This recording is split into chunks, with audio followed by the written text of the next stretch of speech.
Hello and welcome to this week's edition of the NESN Pregame Chat. My name is Zach Cox, joined as always by my fellow Patriots beat writer Dakota Randall and former Patriots linebacker Matt Chatham. We are here to preview the Patriots' one and only Thursday night game of this season. They are in Atlanta tonight to visit the Atlanta Falcons. It's their first game against the Falcons since that weird fog game in Foxborough back in 2017. Their first trip to Atlanta since the Rams Super Bowl a couple of years back, Super Bowl 53, which the Patriots obviously won. The Patriots are riding a 4-game win streak into this game, looking to make it 5 tonight against an Atlanta Falcons team that has 4 wins this season, is actually on the precipice of the playoffs in the NFC. But on paper, this looks like a pretty significant mismatch in favor of the Patriots, just from a pure talent perspective, which we'll get into as this show goes along. We'll start off offensively for the Patriots. Matt, offense, what are you looking for in this game from the Patriots? Well, but before I dive into the offense point, I think I'll try to make this connect to the offense point. I think it's important for folks out there that are wondering kind of like, okay, what is this Thursday night football thing and how could they possibly get prepared in this sort of short amount of time? I want to like tell you that this offense is going to just walk over Atlanta and make that my point and say, hey, look at the offensive line configuration we had from a week ago. How wonderful is that they've got Trent Brown back. Michael Winnow is this awesome big tight end next to Trent Brown, reminiscent of my time of Jason Peters. Jason Peters, who's going to the Hall of Fame at tight end here for the Eagles, was at one point when he was with the Bills a 300-pound tight end. It reminded me of that surface. Him and Shaq, those three right there, absolutely unbelievably dominant. And my personal view is that if that configuration, figuring out how they want to use Mike, maybe at some weeks as that role, maybe eventually he migrates back to guard, but I really don't care right now. I'm just excited about how unusual and different that is, because I think that little group, isolated, not the whole team necessarily, but that little part is as unique and dominant as anything in the NFL. It was a wildly fun and entertaining tape to watch, going back and watching Cleveland, who's got a great front four. The two Maliks and the ends names, Myles Garrett is one of the best, and they absolutely neutralized that group. So it wasn't just, hey, that looked pretty good, they were nice, and they beat someone. They were dominant against one of the better that's out there.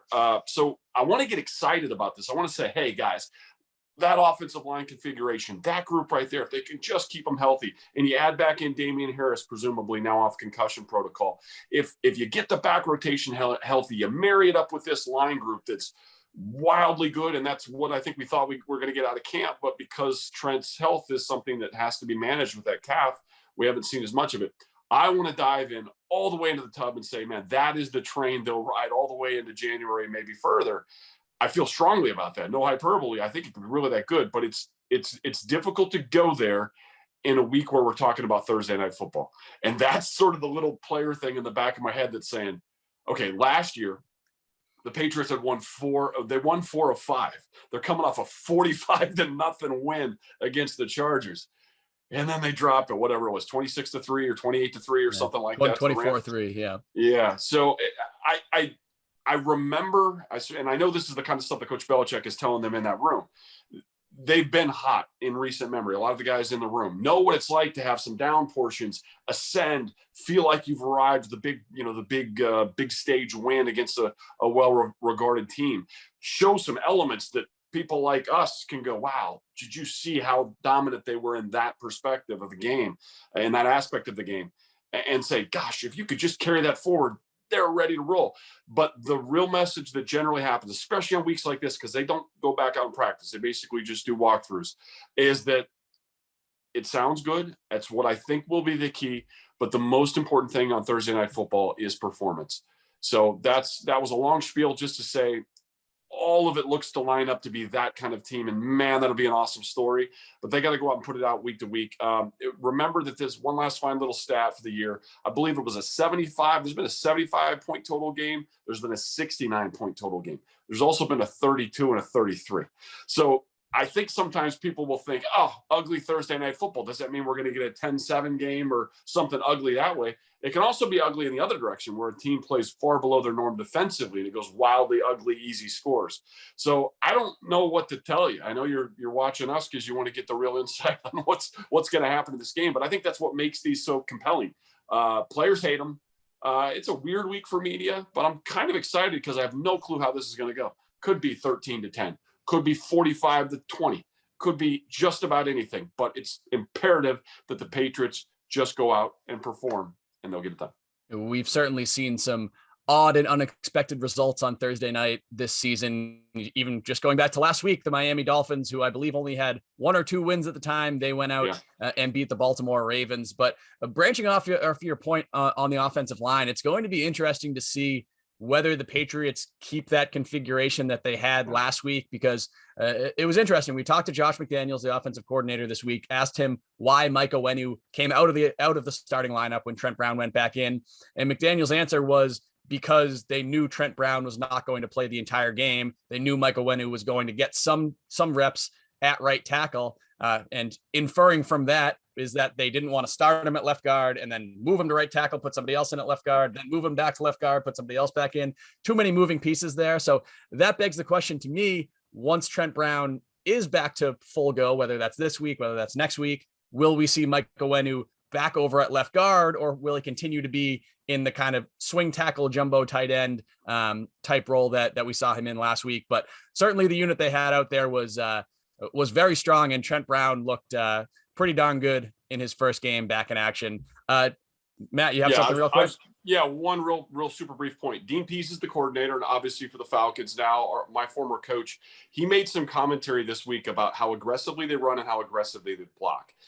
And when I heard him say that, he's obviously seeing the same tape we are, and there's going to be a response to that. And the oddball thing that you get from Atlanta is their team speed. Really fast, but smaller linebacker level. This is not necessarily a high-end defense, but they come to the place they need to be a little different way. The problem when you have something like that, if you build that surface, say with a Onwenu, Trent Brown, and Shaq Mason again, there's nothing like that typically. And typically your guys that would be over a Trent Brown are 270 pounds, or maybe a 290 bigger end type, maybe even a 300-pound guy if you happen to be in a 3-4 configuration. But that's the kind of weird thing where a D coordinator's got to come up with some goofy answer, which might even mean putting your guys who are generally over nose, your defensive tackles, at end. I mean, at what point you got to do something? If Trent Brown is walking your guy into the secondary, you got a problem. So it'll be interesting to see how Dean responds to that. It'll be fun from our end just to see what configuration they roll with. Definitely a very difficult physical matchup between Trent Brown and pretty much anybody else in the NFL. Dakota, offensively, what are you looking for in this game?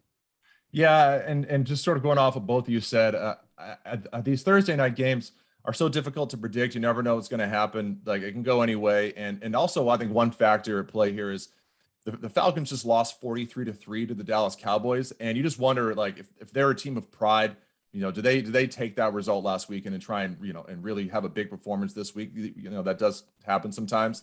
So maybe they play a little bit better than people are expecting them to.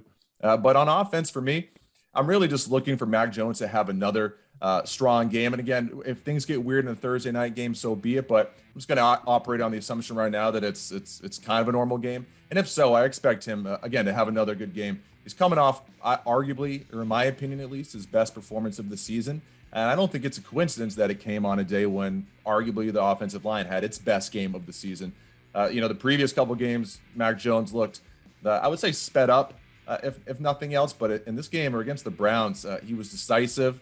He was on time with his receivers. He was aggressive down the field, and I just don't see any reason why that can't continue tonight against the Falcons. This is not a very good defense. They're 30th in DVOA for pass defense, and in terms of pass rush, they're near the bottom there as well. They have the league low in sacks with 11 as a team. So I expect Mac Jones to have another clean pocket, and if that's the case, I don't see any reason why he can't carve up the Falcons throughout this game. And just one more point on the offensive line while we're on it. You both spoke to it, and this is just pure speculation on my part. I have no inside knowledge or anything. I do wonder if Mike Onwenu plays a little bit more in this game, just because I'd be surprised if the Patriots, with Trent Brown still fresh off that calf injury, and I know he was limited in the walkthrough this week, I'd be surprised if they went out if they put him out there with a full workload on a short week. So maybe Michael Onwenu gets in more at right tackle than he did last week, but just something to watch. But no matter who's in there at right tackle or what the configuration is, I expect the line to play well, and I expect Mac Jones to have another good game. Certainly on paper, this is a much weaker defense, especially a much weaker defensive front than the one the Patriots saw last week in Cleveland. My offensive focus for this game is going to be at running back. The Patriots did not have Damian Harris in last week's game. Go into that game, you're thinking, man, this team is running the ball well lately, but they don't have their top back. They're going up against one of the best run defenses in the NFL. Is that going to be a problem for them?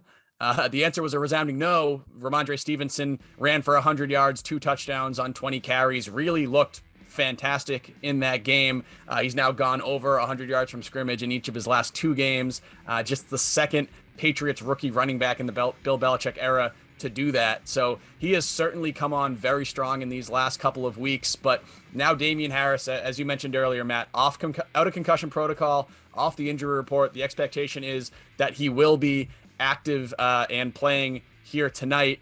We'll see what his workload looks like because he hasn't really had a real practice in 2 weeks because, as you mentioned, the Patriots only did some walkthroughs. So we'll see if the Patriots kind of dial it back a little bit and ease him back in, since they do know now that they have a backup in Stevenson who has proven he can carry that load. And even moving forward, when Harris is back to full strength and full go, I expect him to continue to be the Patriots' lead back because he has run the ball very well this season. Has 7 touchdowns, has been very effective when he's been on the field. But Harris or Stevenson rather adds this kind of unpredictability that Harris doesn't really bring, just because he has proven that he can contribute in the passing game. He's not putting up James White type numbers in that area, but he's been a productive pass catcher in each of the last 2 games. So it'll be interesting to see whether, since he has played so well lately, whether he starts to kind of chip into Harris's workload and touch count at all as we move forward here. But this is certainly a good problem to have for the Patriots, especially because early in the year, it looked like they were kind of dangerously thin at running back because neither Stevenson nor JJ Taylor had really kind of taken the hold of that number 2 spot. And then obviously you've got Brandon Bolden in there in the James White role. So yeah, going to just be interested to see how that whole rotation shakes out here tonight and in the coming weeks. Yeah, definitely. And one thing I'm curious about too is, before Damian Harris missed last week's game, he was on a 5-game touchdown streak, I think. I think he had 6 total in those 5 games. And so I just wonder if they start to work in Ramondre Stevenson rather for goal line carries, because I think he looks really good in those situations. He runs with a ton of power as well. Like you said, I think Damian Harris still is the lead back and probably has first crack at those goal line carries, but will be interesting to see if they give some to Stevenson as well. And I'm just, like you said, Zach, looking forward to see, as the season goes on, you could argue that both these guys are franchise running backs. I think Harris certainly now. I think Steven has that potential down the road. And so it's kind of a thunder and lightning duo that they have going on. And so I just think, yeah, it's going to be really interesting to see how they use them going forward and what those guys are able to do. Absolutely. And switching over now to the defensive side of the ball, this is a Falcons offense that, when at full strength, has some weapons, has some formidability. But the Patriots will not be seeing Calvin Ridley, Atlanta's number 1 wide receiver, in this game. He is taking time away from the team for personal reasons, has not been with the Falcons for the last couple of weeks. And it sounds unlikely that Cordarrelle Patterson will be available for this game. Arthur Smith, the Falcons head coach, said the other day that he will be a game time decision. But it does sound like the ankle injury he suffered last week was rather significant. So getting him back in that lineup on a short week, maybe a little bit too much to ask for him. That would be a pretty significant loss for Atlanta, because he has been one of the NFL's top overall playmakers this season, playing wide receiver, running back, kick returner.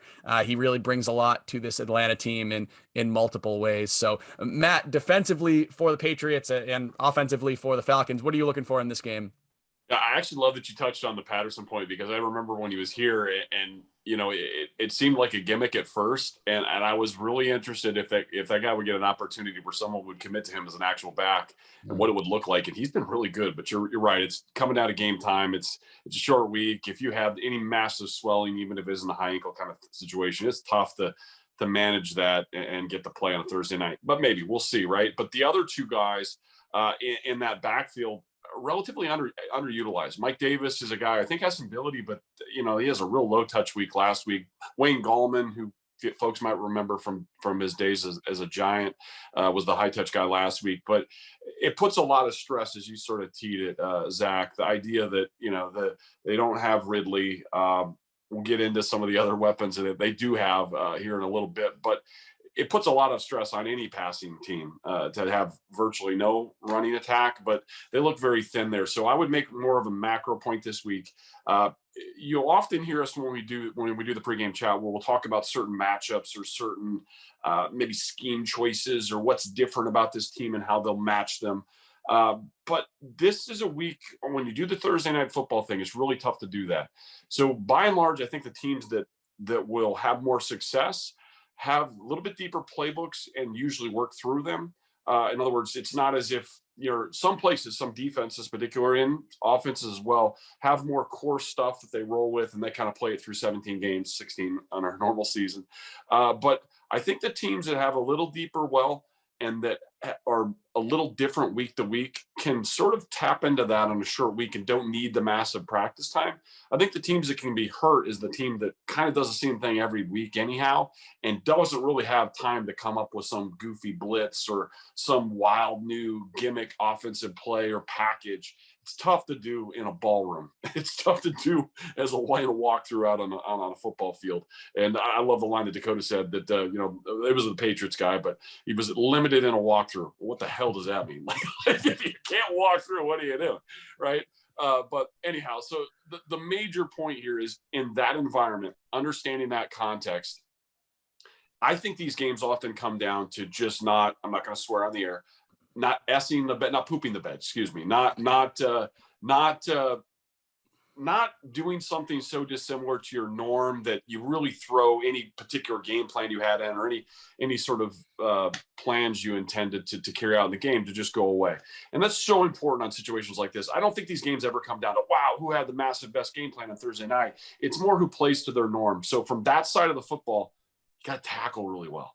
You can't have the busted coverage thing like we saw in Houston, where you're all covered up on the route and you fly by the pass, safety overruns it, and you get a 6-yard play. So I think on this particular night, pay attention to little things. Pay attention to tackling. Pay attention to not jumping off sides, not getting a holding call that calls back what otherwise was a third down stop. Not having the penalties, not having the substitution errors, and really just playing to your strengths and playing to your norm and not having to go outside yourself. I think that's generally, if you can guarantee your norm, you're good to go. But that's a major challenge on Thursday night.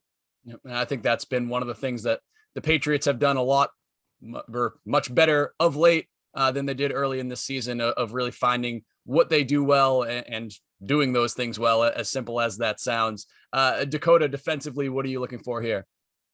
Yeah, I'm with Matt that pooping the bed should be avoided at all costs. Never a good thing. Don't do that. Yeah. Anyone. But for me, I think it's just going to be a big day for the Patriots pass rush, or at least it should be, especially somebody like Matt Judon. No, that's not a hot take. He's been their best defender all year, but him, Christian Barmore, some of the other guys in the front seven, I just think Matt Ryan, to his credit this year, I think he's only taken 16 sacks. That's on pace for his fewest since 2017. And Bill Belichick earlier in the week said he thinks Matt Ryan's getting the ball out earlier than he has in recent years. So he has been better in that regard, but I'm sorry, 36 years old, leopards don't change their spots. Matt Ryan can take a sack with the best of them. And he's also working behind not a very good offensive line. This is an offense that overall is 29th in DVOA. And we're talking about, again, but maybe no Patterson tonight, even if he can play, probably limited. No Calvin Ridley, so it's really just Kyle Pitts and Russell Gage. I'd expect the Patriots to take away Pitts, as they always do. when another team just has one big weapon. And so if that happens, where's Matt Ryan going to go with the football? It's probably going to have to stand back there a while. And I just think that creates a great opportunity for someone like Matt Judon, someone like Christian Barmore to get after the quarterback and sort of ruin the game for the Falcons. Maybe even someone like Chase Winovich, who is activated on the 53-man roster this week with Josh Uche going on IR. Maybe on the short week, Patriots look to get some guys extra rest and give a shot to somebody like Winovich, who hasn't played really in the past month. And if there's one thing he can do really well, it's rush the quarterback. So maybe he gets in there. Someone like Dietrich Wise, too, who I thought had a really good game last week against the Browns.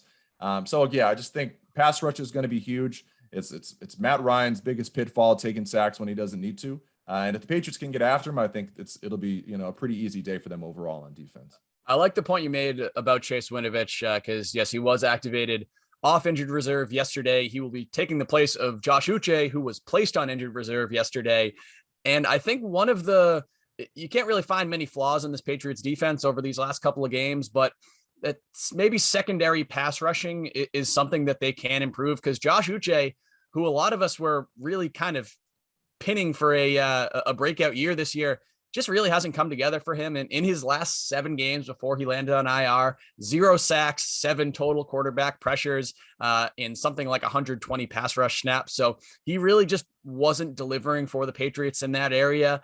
Chase Winovich also wasn't uber productive before he landed on IR, but if you can get even a slight uptick from that position, I think that's only going to help a front seven that already has been extremely disruptive over these last couple of weeks. And for me defensively, I'm going to be looking at the thing that both of you guys touched on. It's Kyle Pitts. This is basically the only true legitimate offensive weapon that the Falcons have in this game, with no Ridley and likely no Patterson, or at least not a full strength Patterson. Kyle Pitts is a very formidable weapon. I don't know if I've seen many rookies that Bill Belichick has talked about in the kind of reverent terms that he's talked about Kyle Pitts this week. He said he's already a superstar in the NFL. Said Pitts is basically a cross between Julio Jones and Tony Gonzalez. And he was really laying it on thick this week. Most of it seemed genuine too. It does seem like Bill Belichick is a very, very big fan of Kyle Pitts. It also means he is very aware of the threat that this rookie tight end can pose to his defense. It was funny. Belichick was actually asked about some of the defense that the Patriots played against Tony Gonzalez in one of those previous Falcons games, where they basically just had Gerard Mayo and Jamie Collins basically play them like punt gunners. He kind of laughed. He said, yeah, that's not legal anymore, but if it was, that's probably something we consider with Pitts. So I think you're going to see a ton of double coverage. You're going to see a ton of kind of coverage shifting and slanting toward Pitts and just doing all they can to take him away in this game. Because I think if Russell Gage and Olamide Zacchaeus and whoever the Falcons' third tight end is right now, because they won't have Hayden Hurst in this game. They just placed him on IR. This is just really a really barren offense right now. If those secondary guys go out there and beat you, I think Bill Belichick can just kind of tip your cap and say, hey, that is what it is. But yeah, he is going to do everything that he can to not let this be another big game from Kyle Pitts. And history tells us that when a Patriots opponent has one clear number one offensive weapon, Patriots typically do a pretty good job of taking that player away. Yeah, absolutely. And I think it was someone did the tally on the words for Bill Belichick this week, talking about Kyle Pitts. I think it was over the course of 2 questions, he got up around 900 words. I think it was something in that ballpark. So yeah, he had a lot to say about Kyle Pitts. It's kind of like Justin Herbert last year and Kyle Pitts this year are the 2 examples of him really liking a rookie player. He's really good, but like you said, I expect the Patriots to double him all day. I hope they don't come out and try and just put Kyle Duggar on him one-on-one, because I'd be a little bit nervous about how that would pan out. But yeah, I don't see any scenario in which Kyle Pitts beats the Patriots today, because that's probably the one thing they really focused on in meetings this week. Yeah, we've obviously seen how well or how poorly Justin Herbert has played against the Patriots in these last 2 games too. So that just kind of speaks to that point. We'll finish with our choice segment, our betting segment. The current line on the DraftKings Sportsbook, the Patriots are 6.5 point road favorites. and the over-under is set at 47.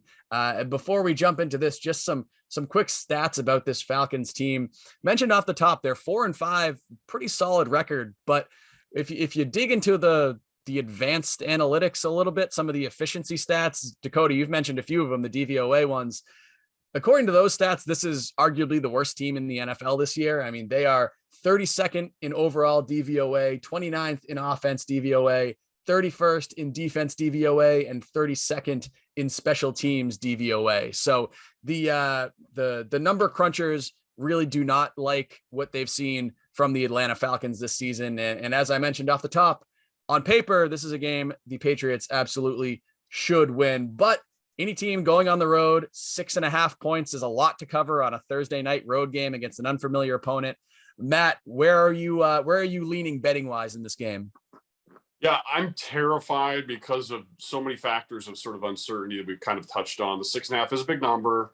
None of us would be surprised if they win by 14 or 20 or whatever. I mean, just because what we've seen in recent weeks. But number crunching aside, they've also beat the Saints. They've also beat the Dolphins. So analytics doesn't help you figure out how the hell that happened, because those are two teams that beat the Patriots. So knowing the short week and knowing sort of the roller coaster element that could or potentially be a part of this, I'd rather than take the full points or take the spread and whittle to a side that I feel most comfortable with. And we've seen this a little bit in the Panthers game is one I would mention, because we knew Darnold was banged up. Like, he was out all week, but is he going to go ahead? Yeah, they'll clear him and he's going to play, and maybe it's PJ Walker kind of thing. But the point is, you get an offense that is limited, shrunken from what it normally is, a big time quarterback question. And then you have McCaffrey just coming back and probably on a limited workload, right? So you take the Panthers, you shrink them down, put them against a really good Pats team. They absolutely feast. I look a little bit like the Browns one as well.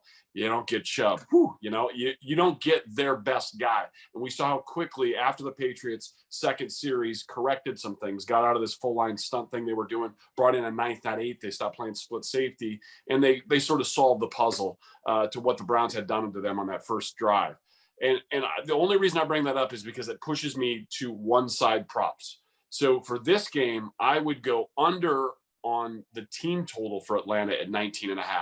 I tend to think, because of this, again, sort of that phrase, shrunken offense, absence of a lot of the receiver group, questions and what's going on in their own backfield, limiting things to just the Pitts thing, basically presuming you stop the run. And that's a pretty vulnerable offense. What happens overall in the game, I wouldn't want to bet on a Thursday night. But if this defense, as it's playing and coming to the game essentially healthy, other than the Uche designation, I think they can keep them below 19.5. Dakota, how about you? Yeah, I got a player prop. I'm going Hunter Henry over 30 reception yards. He's averaging 35.3 per game this season. So to me, that kind of makes it a layup. He had 33 against the Chargers. He had 37 against the Browns, but he would have had over 50 if it weren't for, I think it was an Isaiah Wynn hands to the face penalty just before halftime. There was a completion right near the goal line. So he would have had even more. I just think it's clear him and Mac Jones have great chemistry. He's Jones' favorite red zone target at this point. And I just think over 30 receiving yards is an easy one for him to hit this week. And one other point or note I want to make on this game, I just hope that at no point there's like the Patriots up 28-3, or God forbid they win 28-3 in this game, because that joke has just been beaten into the ground. But I could totally see it being a 28-3 game and we just never hear the end of it. But I hope that doesn't happen, because you're going to see the highlights all night during the broadcast, and I'm already sick of it. I did appreciate the Falcons tweet last weekend when they were losing 28-3 to the Cowboys. That was just, yeah, we know, we get it. We get it. So I appreciated that. I am also going to go with the player prop in this game. I was initially looking at Kendrick Bourne over 2.5. That's actually bumped up to over 3.5. I feel less good about that. So I'm going to shift gears. I'm going to go to Ramondre Stevenson over 2.5 receptions in this game, which I think you can get plus odds for it too, plus 145 on DraftKings. I think, as I mentioned before, even if I think he'll continue to play a role in this offense, and I wouldn't be shocked if they sort of take things a little bit slower with Damian Harris as he comes back into this game. And Stevenson has proven in the last couple of weeks that he is a capable pass catcher. So I think that's a number that he can definitely hit in this game. We went 3 player props, guys. I mean, we really chickened out on this one. But that's what you do on a Thursday, Thursday night lines scare me. 6.5 point Thursday night lines scare me. I'm staying away from all that. But it was what happened. So we went prop heavy. Yes, prop heavy here on this Thursday night. But that will do it for this week's edition of the NESN Pregame Chat. You can follow me on Twitter at ZACK'S. You can follow Dakota on Twitter at Randall NESN. You can follow Matt at Chatham58. And you can follow along with all of our Patriots coverage pre, in, and post game on NESN.com.